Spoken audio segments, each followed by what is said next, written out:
Hello दोस्तों, कैसे हैं आप लोग। तो आशा करते हैं बढ़िया होंगे। दोस्तों, आज हम आपको बताएंगे बौद्ध धर्म से रिलेटेड कुछ जानकारी। बौद्ध धर्म में क्या क्या मान्यताएं हैं, क्या क्या प्रथाएं हैं। देखिए, बौद्ध धर्म जैसा कि आप सभी जानते हैं, महात्मा बुद्ध ने शुरू किया था। जब बुद्ध को बुद्धत्व की प्राप्ति हुई थी तो उन्होंने सोचा इस ज्ञान को मैं संपूर्ण मानवता को बांटूंगा ताकि वो अपने आप को अच्छे से जीवन व्यतीत कर सके, है ना। तो उन्होंने इस बात को सोचते हुए 2500 साल पहले, और लगभग अबाउट उससे ज़्यादा भी होगा, ईसा से 500 टाइम्स एगो, है ना, और 500 साल पहले ईसा से उन्होंने ये बात शुरू की कि बौद्ध धर्म को उन्होंने स्थापित किया और अपने ज्ञान को लोगों में बांटना शुरू किया। बुद्ध ने उसके लिए कुछ मान्यताएं दी और कुछ प्रथाएं पता चली है, जो कि क्योंकि आप जानते हैं 250 साल का समय बहुत ज़्यादा हो जाता है, जिससे हिस्ट्री भी आपको खोजना कोई चीज़ बहुत मुश्किल हो जाता है। फिर भी मैं आपके लिए कोशिश कर लाया हूँ जानकारियाँ। बुद्ध धर्म की मान्यताएं, पहले मान्यता पढ़ते हैं। बुद्ध धर्म की मान्यताएं जो होती हैं और प्रथाएं दुख की अवधारणा के इर्द गिर्द घूमती हैं। दुख की अवधारणा, जैसे बुद्ध ने बताया था कि मनुष्य दुख से घिरा हुआ है, उसे ना भूतकाल के बारे में सोचना चाहिए, ना भविष्य काल की चिंता करनी चाहिए, उसे वर्तमान में जीना चाहिए। यही एक सिंपल तरीका है सही से जीवन को व्यतीत करने का। तो देखिए, कुछ मान्यता बढ़ते हैं। पहली मान्यता है, बौद्ध धर्म के जो अनुयायी होते थे, है ना, जो बौद्ध धर्म को मानते थे, वो किसी सर्वोच्च देवता या किसी भगवान की पूजा नहीं करते थे। वे आत्मज्ञान, आंतरिक शांति और ज्ञान की स्थिति प्राप्त करने पर ध्यान केंद्रित करते थे। अब जब अनुयायी इस आध्यात्मिक सोपान पर पहुंचते हैं तो कहा जाता है कि उन्होंने बुद्धत्व को प्राप्त कर लिया, उन्होंने निर्वाण का अनुभव कर लिया, जो कि बुद्ध ने किया था। धर्म, दूसरी मान्यता देखी जाए तो धर्म के संस्थापक जो महात्मा बुद्ध हैं, उनको एक असाधारण प्राणी माना जाता है, लेकिन भगवान भी नहीं माना जाता। बुद्ध शब्द का अर्थ है प्रबुद्ध, जिसने सब कुछ ज्ञान हासिल कर लिया हो, ठीक है।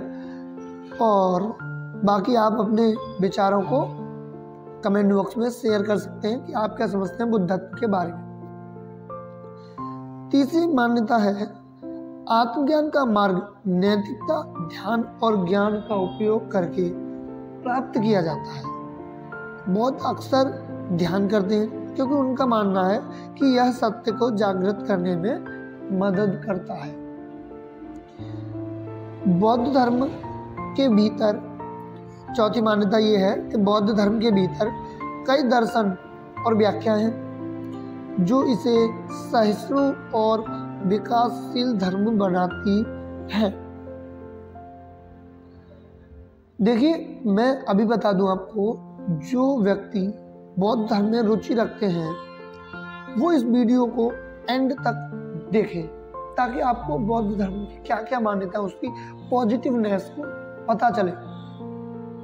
और जो व्यक्ति बुद्ध धर्म के बारे में गलत भावनाएं रखते हैं वो कृपया वीडियो को एंड तक और ज़्यादा देखें, क्योंकि उनको भी तो पता चले कि बुद्ध धर्म के बारे में क्या अच्छा है क्या नहीं है। आगे देखिए, छठी मान्यता क्या है। कुछ विद्वान बौद्ध धर्म को एक संगठित धर्म के रूप में नहीं बल्कि एक जीवन पद्धति, एक अध्यात्म परंपरा के रूप में मान्यता देते हैं। वो बताते हैं कि बुद्ध ने जो ज्ञान दिया, जो लोगों में बांटा, वो एक धर्म नहीं, लोगों का जीवन है। करोड़ों लोगों के जीवन को जीने के लिए वो ज्ञान दिया था। उनके उपदेशों पे, उनके आदेशों पे चलोगे तो जीवन को बहुत सुव्यवस्थित ढंग से अच्छे तरीके से जिया जा सकता है। सातवीं मान्यता क्या है? बौद्ध धर्म अपने लोगों को आत्मभोग से बचने के लिए, आत्म त्याग से भी बचाने के लिए प्रोत्साहित करता था। ठीक है।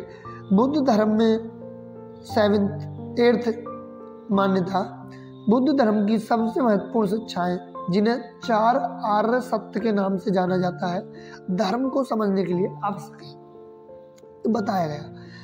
बुद्ध 9th जो मान्यता है, बुद्ध कर्म जैसे कारण और प्रभाव का नियम, पुनर्जन्म का निरंतर चक्र की अवधारणा को अपनाते हैं। बुद्ध पुनर्जन्म को जैसी अवधारणा को अपनाते हैं। ठीक है। और परंतु बुद्ध आत्मा पर विश्वास नहीं करते। जैसे उनके बारे में आपने कई बार एक कहानी सुनी होगी कि एक व्यक्ति बुद्ध के पास पूछता है, बुद्ध आप आत्मा पर विश्वास नहीं करते लेकिन पुनर्जन्म पर विश्वास करते हो, ये कैसे होता है? तो बुद्ध ने बताया कि आप आम के वृक्ष से आम तोड़ते हो, आप आम के वृक्ष से आम तोड़ते हो और आम खाने के बाद गुठली को फेंक देते हो, तो उस गुठली से दूसरे पेड़ का जन्म हो जाता है। ठीक है। तो इस तरह से बुद्ध पुनर्जन्म के बारे में अवधारणा को मानते। बुद्धिज्म में जो व्यक्ति विश्वास रखते हैं वो पुनर्जन्म की बातों को मानते हैं। ये कहानी के बारे में कभी और डिस्कस करेंगे। 9वीं मान्यता है, बौद्ध धर्म के अनुयायी मंदिरों में या अपने घरों में ही पूजा कर सकते हैं। उनके लिए वैलिड नहीं है कि मतलब यही हो कि मंदिर में जाकर ही पूजा करनी होती। वो बुद्ध की पूजा करते हैं, भगवान की पूजा नहीं करते, क्योंकि बुद्धत्व को सबसे ऊपर रखा गया है।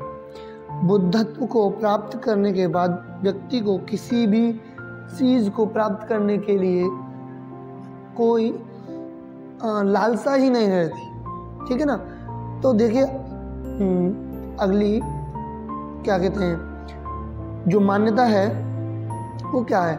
बौद्ध धर्म, बौद्ध भिक्षु जो होते हैं बौद्ध धर्म में, जो बौद्ध धर्म के अनुयायी होते हैं, जो चीवर ग्रहण कर लेते हैं, बौद्ध भिक्षु सख्त आचार संहिता का पालन करते हैं, जिसमें से ब्रह्मचर्य भी शामिल है। ब्रह्मचर्य का पालन के लिए कोई और वीडियो बताएंगे हम कि ब्रह्मचर्य क्या होता है।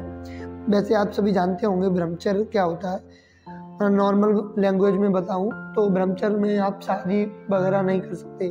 ब्रह्मचर्य का पालन यही होता है और बाकी जानकारियां आगे बताएंगे। आगे देखिए अगली मान्यता है, कोई एकल बौद्ध प्रतीक नहीं है लेकिन कई छवियां विकसित हुई हैं। भगवान बुद्ध जो हैं उनके लिए उनकी जो मूर्तियां हैं कई तरह से बनाई जाती हैं जो बौद्ध मान्यताओं का प्रतिनिधित्व करती हैं, जिनमें कमल का फूल, 8 तीलियों वाला धर्म चक्र, बोधि वृक्ष, स्वास्तिक एक प्राचीन प्रतीक जिसका अर्थ है कल्याण, शुभ लाभ वाला जो साइन दिखा होगा आपने, वो संस्कृत में सौभाग्य बोलते हैं उसको। तो ये कुछ है।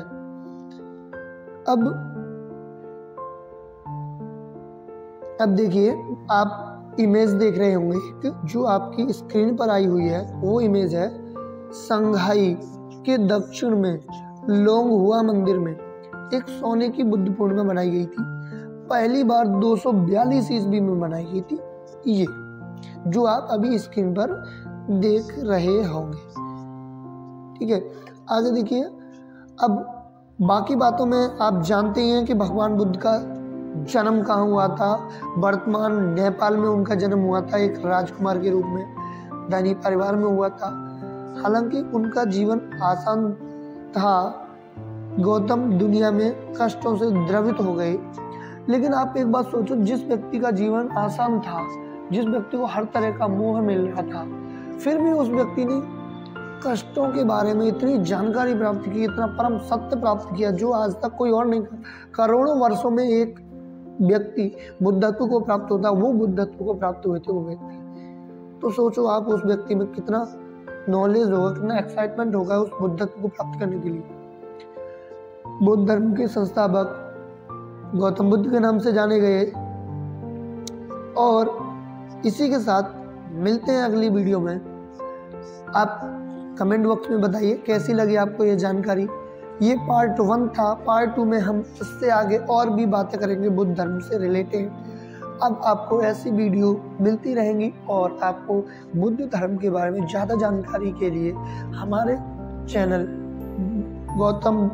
Mahatma Buddha Lord of universe को सब्सक्राइब कर लें और आने वाली अपडेट के लिए बेल नोटिफिकेशन को भी ऑन कर लें। मिलते हैं अगले वीडियो में, तब तक के लिए नमो बुद्धाय।